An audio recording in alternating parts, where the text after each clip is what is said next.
pour ce nouveau numéro de l'Actu Comics, votre émission 100% comics qui vous donne toute l'actu comics en direct des États-Unis, de l'actualité de vos librairies en France et les sorties à venir, tout ce que nous réserve cette actualité et cette industrie que nous adorons, avec aujourd'hui une annonce absolument exceptionnelle puisque la série Wolverine de Greg Capullo a été dévoilée. Elle va s'appeler Wolverine Revenge. Elle est écrite par Jonathan Hickman qui revient donc dans l'univers des X-Men à cette occasion. C'est une mini-série en 5 parties. On pensait que Greg Capullo allait être sur la série principale, la série régulière Wolverine. Ça a été démenti il y a quelques semaines par Marvel.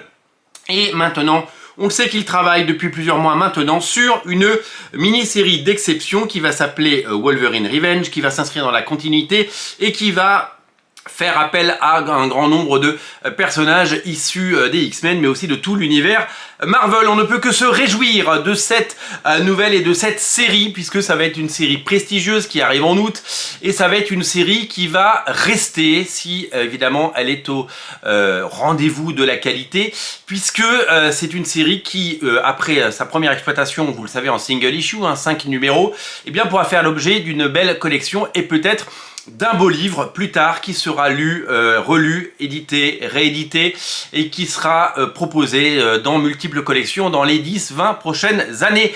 Je reste persuadé que Marvel a besoin de ce type de série. Ce n'est pas du Black Label, ce ne sont pas des séries comme ça, mais il faut des séries qu'on puisse lire et relire, des séries qui puissent être offertes, qui puissent être lues, qui puissent être conseillées par des libraires, des séries qui feront l'objet d'un album. Peut-être que ce sera un deluxe, peut-être que ce sera une collection prestige, peut-être que ce sera, que sais-je, on ne sait pas encore quel type de collection sera réservé à cette série en version française, mais on ne peut qu'imaginer une belle collection. Il est vrai que Wolverine a pendant longtemps été, d'abord il a eu plein de mini-séries très intéressantes, mais il y a déjà eu à travers les époques beaucoup de séries qui ont fait l'objet de bouquins qui ont longtemps été réédités. On pense à ses origines dans Wolverine Origin, bien entendu. On pense évidemment au Old Man Logan, plus récemment les épisodes de Wolverine avec Spider-Man dans les pages de Wolverine Spider-Man par Joe Madureira, ou encore Ennemi d'État. Voilà, tous ces bouquins qui pourraient faire l'objet d'une très très belle collection Wolverine à l'avenir, par exemple, parce que c'est un personnage fort, c'est le personnage le plus populaire de Marvel, c'est un peu l'équivalent en termes de notoriété de Batman chez DC Comics. Il y avait également le Savage Wolverine de Frank Shaw, souvenez-vous. Tous ces bouquins, c'est des bouquins qui restent. Alors, ils ne sont pas tous toujours disponibles chez Panini, malheureusement, mais il faudrait qu'ils le soient. Il faudrait penser à des collections où quelqu'un arrive, va voir un film Wolverine, Deadpool, a besoin a envie de lire du Wolverine, et bien il faudrait que ces bouquins soient toujours disponibles pour pouvoir les vendre, pour pouvoir les proposer. Alors certains sont disponibles évidemment dans la collection Must-Have, ça fait plaisir, mais c'est vrai que créer des séries et des choses qui resteront plutôt qu'un flux de comics qui sera certainement lui aussi réédité, mais ne rentrera pas dans l'histoire, ou en tout cas pas pour le moment, c'est des choses très importantes parce que c'est des bouquins qu'on peut retrouver en librairie, c'est des bouquins qu'on peut retrouver dans les boutiques et qu'on peut retrouver pendant longtemps et qu'on peut très largement conseiller et peut-être mettre entre les mains de personnes intéressantes. Donc on ne peut que se réjouir de cette série Wolverine Revenge. Les premières pages de Greg Capullo sont magnifiques et ça augure de très très jolies choses. DC Comics n'est pas en reste des belles annonces puisqu'il a été annoncé une suite au Batman Long Halloween. Vous le savez, le Batman Long Halloween de Tim Sale et Jeff Loeb fait l'objet d'une magnifique édition dans le Black Label d'Urban Comics en France. Il y a eu un one-shot, je crois, inédit en France par les mêmes auteurs il y a maintenant 2 ans. Ce one-shot a donné envie aux auteurs de créer une suite au Batman Long Halloween. La suite, elle existait déjà, c'était Amère Victoire, mais un 3e volet pour pouvoir prolonger le plaisir, et c'est ce que les auteurs avaient commencé à faire. Malheureusement, Tim Sale, vous le savez, nous a quittés prématurément. Jeff Loeb a mis de côté ce projet pendant de longs mois et décidé de le faire, de le proposer à DC Comics, et surtout de faire en sorte que ce soit un bel hommage à l'œuvre de Tim Sale. 10 numéros sont prévus avec 10 dessinateurs. On connaît quelques noms, notamment 3 noms. Eduardo Risso va faire le premier numéro, Klaus Johnson et Marc Chiarello. 3 noms. Les autres auteurs seront certainement annoncés plus tard, mais ça va être véritablement quelque chose d'épique, parce que Jeff Loeb est un très grand scénariste. Et puis, Long Halloween était magnifique. Ça va s'appeler The Last Halloween, The Long Halloween, The Last Halloween. Et donc, ça va faire l'objet d'un très beau bouquin qui lui aussi restera certainement très longtemps. L'annonce du côté de McFarlane, puisqu'il y a 2 annonces qui ont été faites, c'est d'abord le deal qu'il va faire avec Marvel pour créer des figurines. Plus de 30 ans après avoir quitté Marvel, claqué la porte parce que eh bien, il était exploité sur la série Spider-Man et qu'il ne touchait aucun droit, eh bien il a réussi le pari absolument fou, Todd McFarlane, de créer sa boîte de jouets, qui est un succès mondial, de signer des licences fabuleuses avec les plus grandes marques, Walking Dead, DC Comics, Batman, et aujourd'hui il va commencer à faire des figurines Marvel.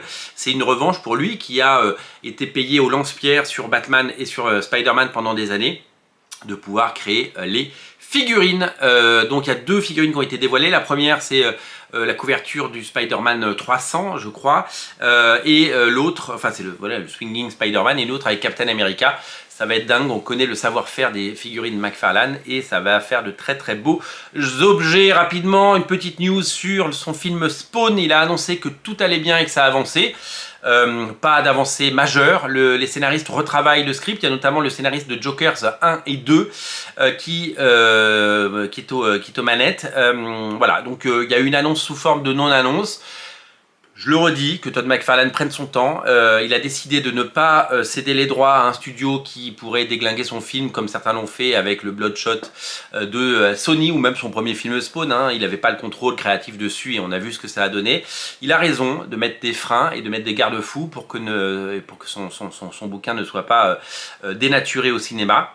Le film se fera peut-être ou peut-être pas, mais s'il se fait, McFarlane veut qu'il soit évidemment à la hauteur de ses envies, et il a bien raison d'imposer cela. Voilà, c'est mon avis et je le partage. À propos de cinéma, sachez qu'a été annoncé un film Fantax, vous savez, ce personnage créé par Shot, Thierry Mouchot, c'est Shot, qui est considéré comme un des premiers super-héros au monde, né à la fin de la guerre, de la Seconde Guerre mondiale. Ce personnage a fait l'objet d'un culte total en France. Ça a été réédité par son fils, par Tanguy Mouchot, il y a quelques années. Et il y a une double actualité parce qu'il y a un film signé par Tristan Harouet serait en pré-production, et que une nouvelle bande dessinée signée Thierry Mornay et Pascal Millet serait en développement également. Donc 2 infos sur Fantax, ce qui laisse présager bien de jolies choses. À propos de séries télé, sachez que Netflix a posté un teaser de la saison 2 de Sandman, qui devra arriver d'ici quelques mois, et ça fait plutôt plaisir pour tous les fans de la série. Côté comics, un one-shot sur Cyberforce, vous le savez, a été annoncé. Witchblade revient en série, mais un one-shot, ce sont les nouveaux talents découverts à l'occasion de la recherche annuelle de talents chez Topco, qui vont s'en occuper. Donc les noms, vous ne les connaissez pas, c'est Billy Muggleberg au scénario et Bruno Abdias au dessin. Un one-shot en attendant peut-être, si le succès de Witchblade est au rendez-vous, un retour de Cyberforce, tout comme un retour de Darkness. C'est évidemment souhaité pour tous les fans que nous sommes. 2 annonces chez Delcourt pour 2025, c'est eux qui ont récupéré, vous le savez, les droits des comics Distillery, que vous voyez peut-être dans les boutiques de comics. C'est des comics au format un peu Black Label, un peu carré. De grands noms sont attachés. Il y a Jock qui fait une série. Le retour de Brian Azzarello et Eduardo Risso pour un western. Il y a des séries de Mirka Andolfo, et il y a une série de Tita Tula Lotte qui s'appelle Somna, avec Becky Cloonan. Alors je les ai achetés, vous le savez, lors de mon récent voyage aux États-Unis, et je dois vous dire que Somna, c'est vraiment exceptionnel. Ça sort en 2025, les couvertures sont déjà disponibles sur les réseaux sociaux de Delcourt. Somna va sortir bien entendu, et une autre série de la même autrice, Tula Lotte, mais avec Scott Snyder au scénario, qui s'appelle Barnstormers. Donc c'est une artiste que vous allez pouvoir enfin découvrir. Enfin, on termine avec une information assez insolite. C'est l'annonce du carton total de Madame Web sur Netflix. Vous le savez, nous en France, on a un calendrier des médias une chronologie des médias sur les films, hein. Ils sortent d'abord au cinéma, puis ils font une exploitation en DVD Blu-ray, puis sur 6 mois ils sont sur Canal+, puis ils arrivent entre 12 et 15 mois sur les plateformes comme Disney Plus et Netflix, hein. C'est une chronologie des médias qui s'est énormément réduite. Aux États-Unis c'est beaucoup plus court, ils n'ont pas la même chronologie des médias, et donc Madame Web est déjà sur Netflix, parce que vous le savez, il y a un accord Sony Netflix pour que les films Sony arrivent sur Netflix, et que donc le film est déjà sur place, et que au niveau mondial la semaine dernière il était numéro 2, ce qui fait que le film est vu enfin, même si vous le savez, on en a parlé, il est d'une qualité assez médiocre. Et bien le film a enfin trouvé son public, donc même si le succès commercial n'a pas été au rendez-vous, et bien les gens l'ont vu, notamment sur Netflix depuis plusieurs jours, donc c'est un véritable phénomène. Voilà pour cette petite information.